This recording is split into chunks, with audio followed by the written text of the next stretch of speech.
wabarakatuh. Halo guys. Perkenalkan kami dari kelompok 1. Di sini kami ingin menayangkan isi dari Museum Sultan Mahmud Badarudin II. Stay tune ya.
Palembang Darussalam.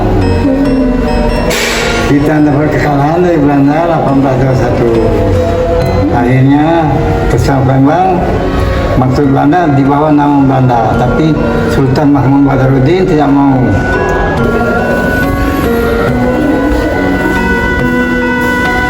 Kita Pancasila dan rais matahari terbit, sinar matahari.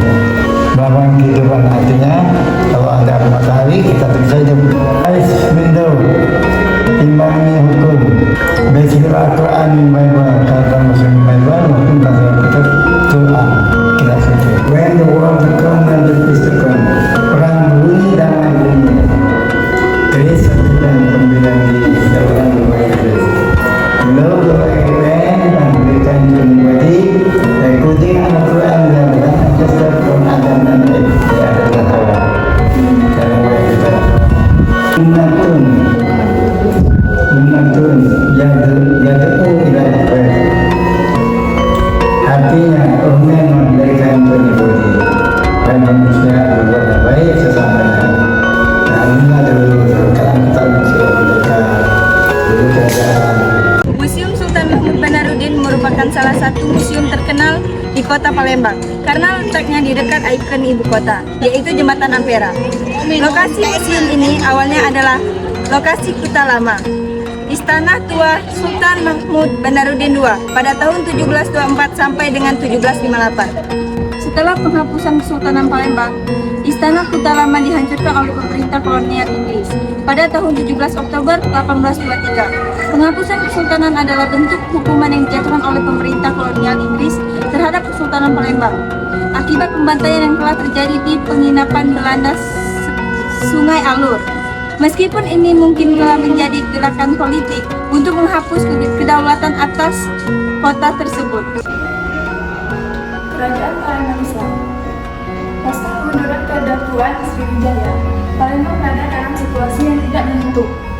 Berada di bawah kekuasaan Majapahit, tapi kurang diperhatikan.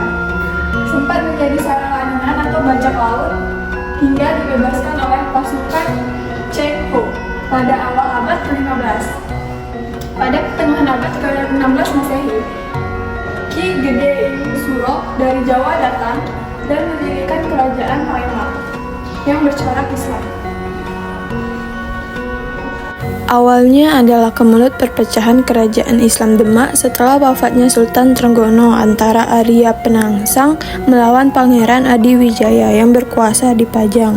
Setelah Arya Penangsang terbunuh, salah satu pengikutnya yaitu Ki Gede Ing Suro beserta orang-orang yang dipimpinnya menyingkir ke Palembang. Di Palembang, ia mendirikan kerajaan Palembang yang bercorak Islam yang dikenal sebagai Keraton Kuto Gawang. Meriam Kerajaan Palembang. Salah satu senjata yang digunakan oleh Kerajaan Palembang untuk melawan VOC adalah meriam. Meriam atau kanon dalam bahasa Melayu disebut dengan lela. Yuk kita lihat miniatur dari meriam lela dan juga pelurunya. Lela yang digunakan oleh Kesultanan Melayu dikenal karena desainnya yang berbeda dari desain meriam Eropa. Lela memiliki pola-pola ukiran, moncong mengembang atau membentuk mulut naga, dan bagian belakang berekor disebut dengan sebutan ekor lotong.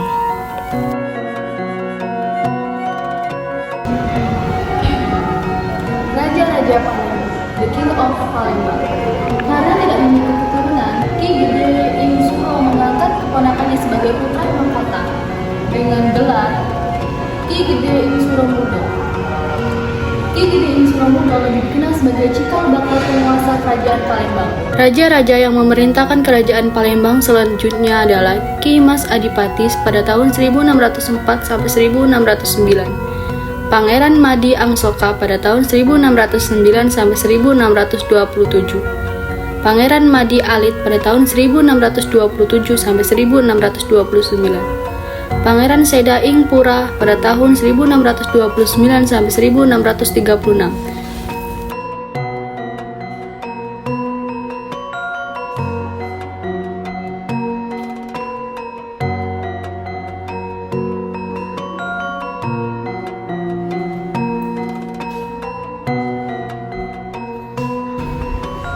Lukisan Ratu Sinuhun. Ratu Sinuhun adalah penulis kitab budaya yang merupakan undang-undang untuk menulis berbagai antara hukum adat dengan ajaran Islam.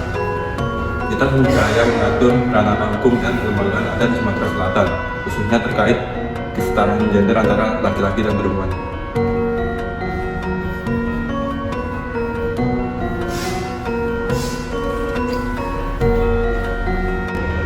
Lukisan Keraton Kuto Gawang dilukis berdasarkan arsip foto Belanda yang menggambarkan di mana arah letak posisi Kerajaan Kuto Gawang yang menghadap ke arah Sungai Musi dan ke arah anak-anak sungai lainnya. Berikut gambar lukisan Kerajaan Kuto Gawang.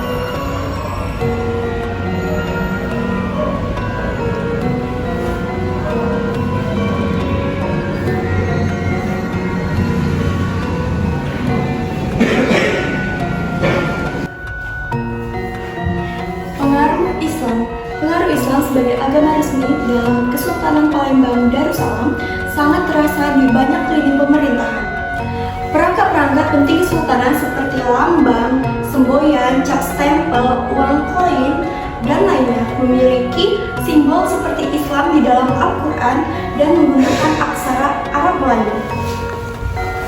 Terkenal dengan kekayaan hasil bumi dan hasil tambangnya, wilayah Kesultanan Palembang Darussalam selalu menjadi incaran Belanda dan Inggris.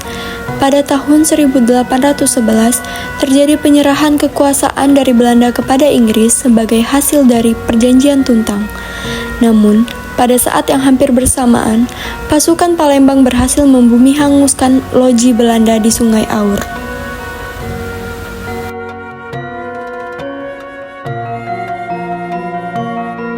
Pakaian kebesaran sultan.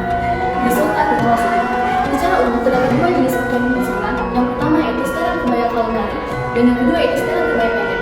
Setelan kebaya kalungari terdiri dari berbagai macam. Yang pertama yaitu adat panjang, baju dalam, kebaya kalungari ladang dan panjang, celana balabas, tanjung lompat, dan soket, badang sabun, keris, dan trompa.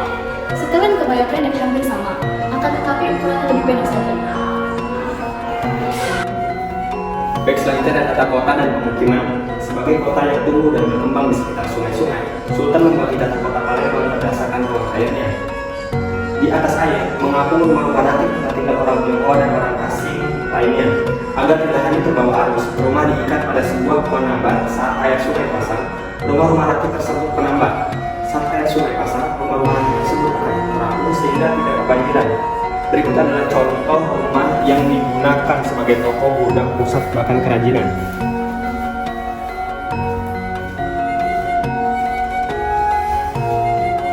Setelah menghapus Kesultanan Palembang Darussalam, langkah pertama yang dilakukan Belanda adalah menghancurkan Keraton Kuto Lama dan mengubah bentuk pintu Keraton Kuto Besak sesuai seleranya. Tahun 1929 sampai 1930, Sungai Tengkuruk menjadi anak sungai pertama yang ditimbun untuk dijadikan boulevard kota, yang saat ini menjadi bagian dari Jalan Jenderal Sudirman. Belanda membangun berbagai fasilitas yang mereka butuhkan seperti rumah sakit, jalur kereta api, menara air, kolam resapan air hujan atau yang sekarang dikenal dengan sebutan Kambang Iwak Besak dan Kambang Iwak Kecil, bank dan perumahan. Pada masa ini pula, pemerintahan kolonial Belanda memberi izin bagi penduduk yang tinggal di rumah sakit untuk menaikkan rumahnya ke atas daratan. Orang-orang Tionghoa dengan kebijakan ini banyak yang membangun pertokoan di tanah daratan di pusat perkotaan. Umumnya di sekitar Sungai Tengkuruk yang menjadi cikal bakal pasar 16 Hilir dan sekitar Sungai Sekanak yang menjadi cikal bakal pasar Sekanak.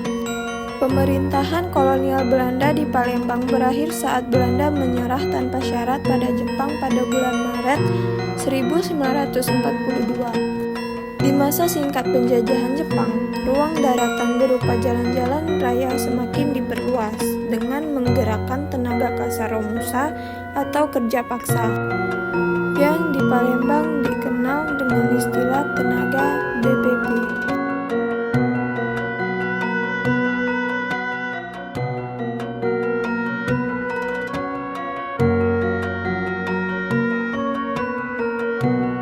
Adapun peralatan kelahirannya sebagai berikut: 1. Kitab Manaqib Syekh Muhammad Saman, 2. Rago rotan, 3. ragola, 4. betekan baju, 5. puyung, 6. bokor kuningan, 7. botekan jamu, 8. ranjang bayi.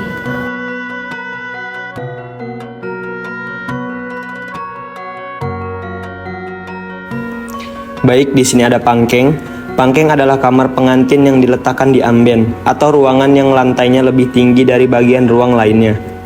Ruangan kamar pengantin dihiasi dengan pleser, langse, 2 tumpuk kasur, bantal susun, lemari rak, dampar, tepak, bun, lamat pengantin, kedupaan, kaca untuk berhias, tirai tawon dan tawon pelangi. Selanjutnya di sini ada mangkok piring cacapan, bantal susun biru muda, bantal susun biru tua, bantal susun orange, bantal susun hijau, bantal susun merah muda, bantal susun ungu, bantal susun kuning, dan bantal susun merah. Baik, untuk kendi di sini ada beberapa jenis. Yang pertama kendi susu, kendi lokal, kendi Cina, kendi lokal kayu agung, kendi air mawar 1, dan kendi air mawar 2.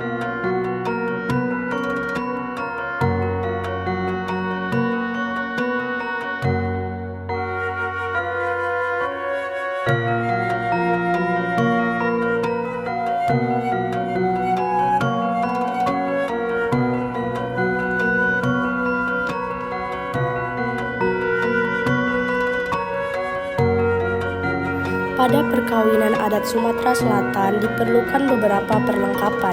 Pertama, pelaminan. Kedua, skeren. Ketiga, kursi. Keempat, 1 set lemari rek. Kelima, 1 set meja permainan cuki. Keenam, meja pelaminan. Ketujuh, 1 set lak pelaminan. 8, beber pelaminan. Dan yang terakhir 9, payung serumbung ubur-ubur. Selanjutnya, aisan gede. Pakaian pengantin atau lazim disebut penganggon oleh wong Palembang ialah aisan gede.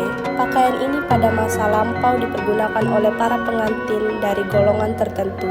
Busana aisan gede dahulunya merupakan pakaian adat kebesaran raja-raja Jawa.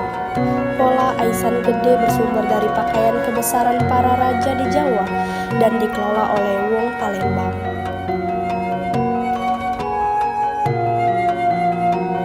Selanjutnya, aisan selendang menteri atau aisan haji. Pakaian pengantin ini bersumber dari pakaian kebesaran Raja-Raja Palembang Darussalam yang dikelola dengan memadukan antara budaya Jawa, Melayu, Cina, dan juga Islam.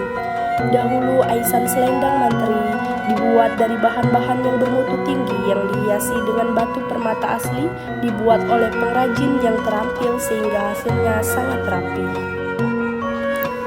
Berikut adalah Prasasti Telaga Batu. Prasasti Telaga Batu ditemukan di Telaga Batu, Kelurahan Dua Ilir pada tahun 1935. Prasasti aslinya disimpan di Museum Nasional Jakarta. Dan yang terakhir terdapat replika prasasti Bom Baru. Prasasti ini ditulis menggunakan aksara Pallawa akhir dan bahasa Melayu kuno. Tetapi pada awal penulisannya ada beberapa kata yang ditulis menggunakan bahasa Sanskerta. Meski tidak berangkat tahun, prasasti ini diperkirakan sezaman dengan prasasti Kedukan Bukit dan Talang Tuo, yakni berasal dari abad ke-7 Masehi. Prasasti ini berisi kutukan terhadap siapa saja yang tidak setia kepada raja.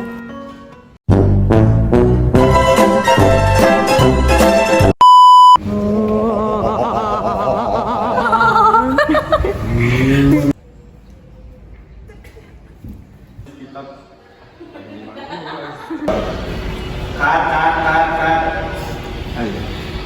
Masa ini? Bukan gitu lah, tolong.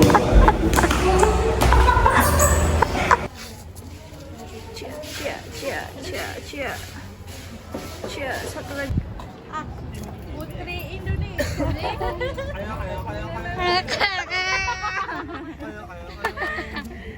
Mabuk perjalanan, Mbak. Putri Cinderella itu. Pas saya Dah sih. tangan gemetar saya itu. Bapak Facebook.